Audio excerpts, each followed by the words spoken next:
والله الحمد لله على السلامة. الله يسلمك حبيبي. يا زلمة الأمان إني فاكدك، بكون وين راح حافظ زلمة؟ الله يسعدك. اسكت ابو عبد الله، والله صحت لي سفره على جنوب افريقيا. فاهم، من شاب صاحبي هيك كان مطلع لي سفره ببلاش. قلت تاخذ هالمره طششها معي، اتصلت عليها وقلت لها حضري حالك يا مرة، في عندنا سفره. طيب اسكت والله ب10 دقائق بقيت جاهزه، اخذت هالمره وطلعت لك على جنوب افريقيا. اول ما وصلت غاد قلت ايش؟ بلشت المغامره، سحبت حالي ورحت وين نزلت؟ على الغابه.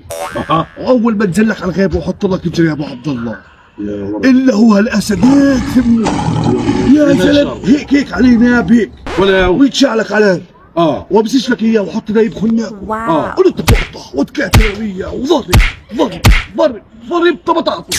الله أكبر. هسه لا بدراش يا زلمه، كل قرايبه قاعدين تحت الشجر ويتشعوا عليها الاسود. طيب وبلش طحن فيهم على الجنب على اليمين وعلى الشمال وانا بتطلع هيك ولقيت لك كوبرا فاتحه ثب هيك. وامسك لك اياها والفها على ايدي وعملها زي كرباج. طيب وين الجنب اللي بوجعك؟ اسلخ مني واشمط يا زلمه. طيب بقول لك فزرته. فاهم، بس بعديها حسيت انه الكوبرا مش ماشي معاه، بتفشش الغل. قلت لك تمساح فاتح ثمه على النهر.